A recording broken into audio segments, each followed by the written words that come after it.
기재위 간사 박수영입니다. 세계 3대 신용평가사인 S&P, 무디즈 그리고 피치사가 잇따라 우리 경제를 우려하는 목소리를 내고 있습니다. 지난 9일 S&P와 무디즈가 정치적 위기가 지속되면 한국 국가신용등급에 부정적인 영향을 미칠 수 있다고 했습니다. 특히 피치사는 지난 12일 정치적 교착 상태로 인해 재정 지출을 늘리라는 요구가 증가할 수가 있다면서 이것은 한국 재정 적자와 국가 부채를 악화시켜서 중장기적으로 국가 신용 등급의 하방 압력이 될 것이라고 매우 구체적으로 경고를 했습니다. 세계 3대 신용 평가사 모두가 국가 신용 등급 하락을 경고하고 있는 상황인 것입니다. 지금 대한민국의 국가 신인도를 떨어뜨려서 경제 위기를 자초할 수 있는 가장 큰 요인은 바로 수사권 없는 공수처에 의한 불법 체포쇼입니다.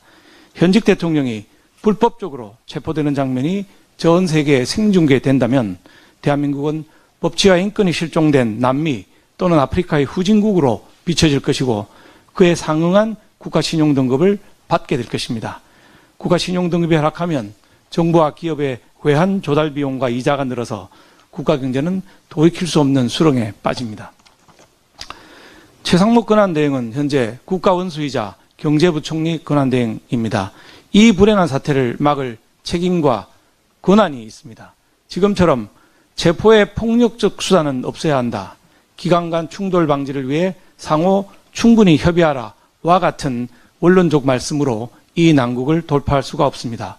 최 대행은 국가원수로서 공수처의 불법적 대통령 체포 시도를 즉각 중단하라 요구하십시오. 그리고 행정부 수반으로서 경찰에 대해서 불법적 체포에 협조하지 말 것을 단호하게 명령해야 합니다.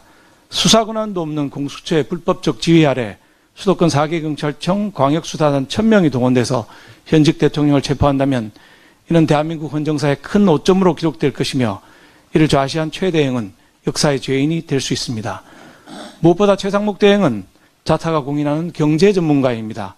우리 경제에 대한 3대 신용평가사의 경고를 새겨듣고 이 위기를 타개하기 위해 대행으로서 가진 모든 권한을 행사해야 합니다. 공수처의 불법 체포를 중단시키고 경찰의 불법적 동원을 중지시킬 것을 다시 한번 촉구합니다. 짧게 하나만 해야 되겠습니다. 예. 어제 한국경제인협회에서 7가지 민생경제 법안을 설 연휴 전에 처리해달라는 제안을 해왔습니다. 전통시장 신용카드 공제율을 50%로 확대하고 국가전략기술 R&D 시설투자세액 공제율을 20%로 올리고 반도체 기술의 통합투자세액 공제율을 20%로 상향하는 등 모두 지난해 11월 달 여야가 합의 처리하기로 한 내용들입니다. 더불어민주당은 올 초까지만 해도 지난해 합의된 법안을 조속히 처리하게 해놓고 지난주부터 돌변해서 상임위 개최에 전혀 응하지 않고 있습니다.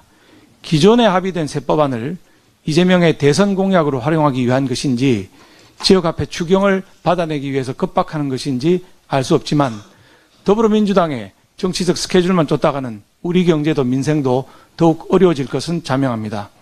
일부 기업은 투자세액 공제 혜택이 유지된다는 가정에서 신규 투자를 하기로 했는데 법안이 통과되지 못하자 투자 결정을 미루고 있습니다. 정치권의 발목 잡기로 기업 경영이 악화되고 있는 상황입니다. 민주당은 비상계엄 이후 민생경제 회복단을 발족했지만은 적자국채를 발행하라, 역대급 슈퍼 추경을 편성하라는 말도 안 되는 훈수만 들 뿐이지 경제 위기를 방관하고 있습니다. 부디 여야 합의를 믿고 기다려온 기업들이 경영의 불확실성에 놓이지 않도록 설 연휴 전에 민생경제 법안 처리에 적극 협조해 주시기를 부탁드립니다.